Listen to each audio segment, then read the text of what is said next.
Hello student, कैसे हैं आप सब। एक बार पुनः आप सभी का आपके अपने चैनल शिव कोचिंग क्लासेस पर स्वागत है। और आज का वीडियो आफ्टर 10th क्लास हमें कौन सा सब्जेक्ट लेना चाहिए या कौन सा सब्जेक्ट नहीं लेना चाहिए। अक्सर बच्चे दूसरे के बहकावे पे आकर के ऐसा सब्जेक्ट ले लेते हैं जो कि बाद में पश्चाताप होता है कि शायद हम ये सब्जेक्ट नहीं लिए होते, या 11th के बाद वो पुनः 11th दोबारा साल पढ़ते हैं और दूसरा सब्जेक्ट लेकर पढ़ते हैं। तो कुछ ऐसे फैक्ट हैं जिसके कारण कुछ बच्चे मजबूरीवश जो सब्जेक्ट उन्हें पसंद नहीं रहता वो सब्जेक्ट ले लेते हैं।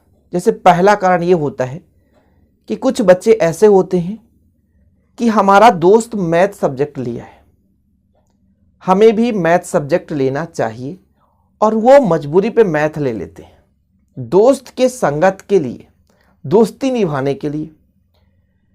दूसरा सबसे बड़ा रीजन, कभी कभी घर का भी प्रेशर होता है। माँ बाप चाहते हैं कि मेरा बच्चा मैथ से पढ़ करके इंजीनियर बने, चाहे भले मैथ से 55% उसके बन रहे हों, मतलब मैथ्स में 55 नंबर हों, लेकिन घर का एक ख्वाहिश है कि मेरा बच्चा इंजीनियर बने।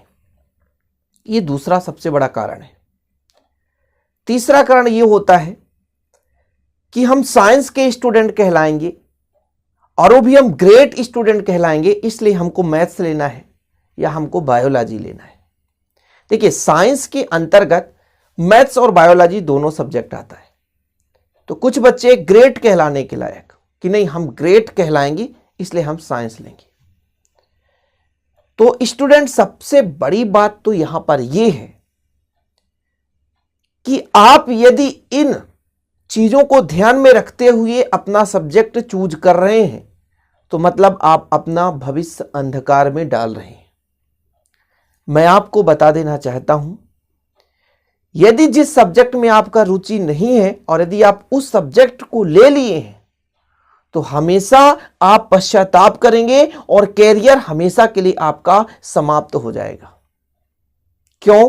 क्योंकि आपका यदि मान लीजिए रुचि आपका है बायोलॉजी पढ़ने में, आपको बायोलॉजी पढ़ना इंटरेस्ट लगता है, कुछ सीखने में मजा आता है, लेकिन आपने संयोग बस मैथ्स ले लिया तो आपका जो रुचि है मैथ्स में नहीं लगेगा और आप मैथ्स में कभी परिपक्व नहीं हो पाएंगे और ना ही आगे चलकर किसी भी कैरियर पे आप अपना लाइफ बना पाएंगे। इसलिए प्यारे भाइयों, सब्जेक्ट लेने से पहले आप अपने अंदर खुद पे ये चीज डिसाइड कीजिए कि हम किस सब्जेक्ट में ज्यादा फोकस करते हैं, हमारा रुचि किस सब्जेक्ट में है, हम क्या लें या क्या ऐसा हमको बनना है जिस सब्जेक्ट के आधार पर हम ये चीज कर सकते हैं। जैसे आपका यदि मैथ सब्जेक्ट में रुचि है तो वास्तव में आप मैथ्स ही लें, या कि घर के प्रेशर दे नहीं भैया आपको डॉक्टर बनना है आप बायोलॉजी लो, तो आप बायोलॉजी तो ले लोगे, लेकिन कभी आप नीट की एंट्रेंस एग्जाम नहीं क्वालिफाई कर पाओगे, क्योंकि कभी आपका बायोलॉजी में इंटरेस्ट ही नहीं रहेगा, आपका इंटरेस्ट तो मैथ में है। इसलिए स्टूडेंट, आप 10th के बाद अपना डिसीजन स्वयं लें, ना कि किसी घर परिवार पे बहकावे पे आकर के कि हां तुम बच्चे ये ले लो, या कि दोस्त को देखकर या अपने आप को सिंसियर समझकर। मैं आपको बता देना चाहता हूं कि जितने भी सब्जेक्ट हैं सभी सब्जेक्ट में बराबर प्रकोप है। प्यारे भाइयों, आप कोई भी सब्जेक्ट ले लें, सभी सब्जेक्ट में समान रूप से आपको हर प्रकार से जॉब मिलेंगी। कुछ जॉब्स ऐसे हैं कि जो मैथ्स वाला स्टूडेंट है ना नहीं कर सकता, जो बायोलॉजी का स्टूडेंट कर सकता है, और ऐसा कुछ जॉब है जो बायोलॉजी का कर सकता है वो मैथ्स का नहीं, और जो मैथ्स का कर सकता है वो बायोलॉजी का नहीं। जैसे इंजीनियर बनना है और आप बायोलॉजी लेके रखें तो क्या आप कभी इंजीनियर बन पाएंगे? इम्पॉसिबल, कभी इंजीनियर नहीं बन पाएंगे। सपोज दैट आपका मैथ्स है, आप डॉक्टर बनना चाहते हैं और आपने बायोलॉजी कभी पढ़ाई नहीं है, तो क्या बन पाएंगे? नहीं बन पाएंगे, लेकिन आपका तो शौक ही नहीं है। अब कुछ बच्चे तो भैया पढ़ने में मीडियम होते हैं, है ना, उनका ना तो बायोलॉजी पे मन लगता है, ना तो मैथ्स पे मन लगता है, ना तो पढ़ने का मन लगता है। उनका सब्जेक्ट लेना बायोलॉजी और मैथ्स दूसरे के बहकावे पे होता है और अपने इज्जत को बचाने के लिए मैथ्स और बायोलॉजी ले लेते हैं और जिंदगी भर हमेशा के लिए पश्चाताप होता है और बस डिग्री और रिजल्ट लेकर रख लेते हैं कि हमने 40% 45% लेके रखा, हमने हाँ मैथ्स से पढ़ा है, एक नाम है, जबकि उससे कैरियर 100% उनका समाप्त हो जाता है। अब कुछ बच्चे चाहेंगे कि सर मैथ्स और साइंस तो ये अच्छा होता है, इसके अलावा तो हमारा आर्ट सब्जेक्ट कुछ काम का नहीं है, कॉमर्स कुछ काम का नहीं है। तो प्यारे भाइयों, आर्ट सब्जेक्ट के ऐसे बंदे जो यदि टैलेंटेड हैं, जो आर्ट सब्जेक्ट लेते हैं ना, वही सिविल सर्विस के एग्जाम को क्रैक करते हैं। आप जब भी सिविल सर्विस एग्जाम की तैयारी करेंगे ना, उसमें सबसे ज्यादा स्टूडेंट आर्ट सब्जेक्ट ही होता है। दुनिया का जो भी सिविल सर्विस एग्जाम फाइट करेगा उसे एक बार आर्ट सब्जेक्ट में जाना पड़ेगा, चाहे आईआईटी करके क्यों ना गया हो बंदा।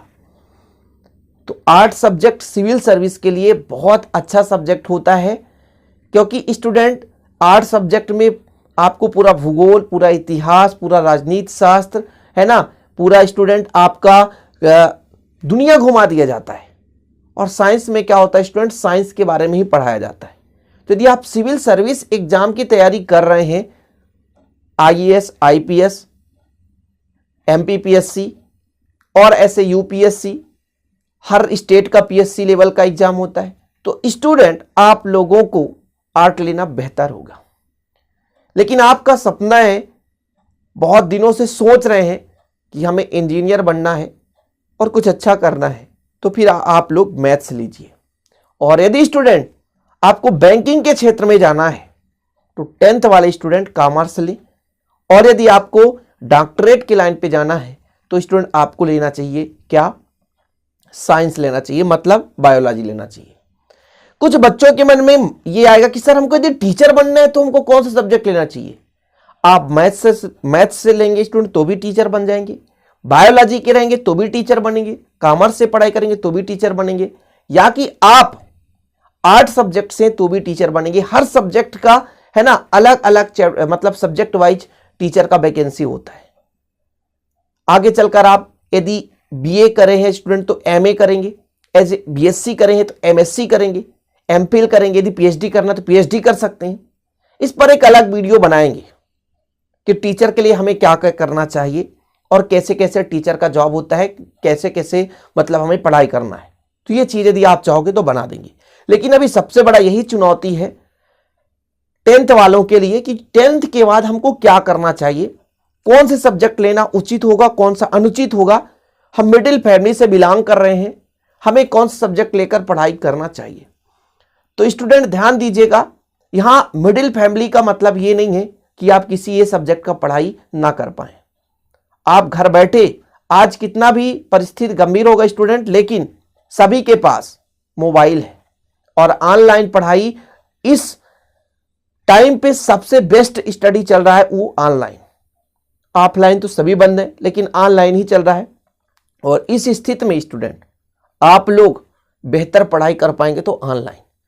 तो ऐसा नहीं है कि आप लोग पढ़ाई नहीं कर पाएंगे, फ्री ऑफ कॉस्ट ऑनलाइन पे कराया जाता है। मत लीजिए पेड कोर्स। आप किसी भी कंपटीशन लेवल की तैयारी करना चाहते हैं, किसी भी क्लास की तैयारी करना चाहते हैं, तो यूट्यूब पे मतलब बहुत से टीचर मिल जाएंगे और बहुत से चैनल मिल जाएंगे जो बिल्कुल सुपर क्लास देते हैं।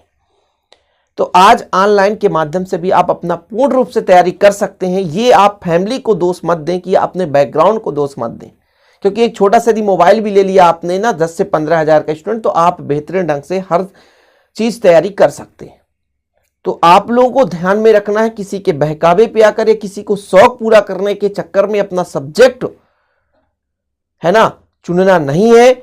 आपको अपनी ख्वाहिश के आधार पर, अपनी मेहनत के आधार पर और आपका जो सब्जेक्ट स्ट्रांग होगा उसी सब्जेक्ट को स्टूडेंट चुनना है, क्योंकि ये आप एक दिन के लिए नहीं चूज कर रहे हैं, ये आप पूरे लाइफ के लिए डिसाइड कर रहे हो कि अब हम क्या चूज करने जा रहे हैं।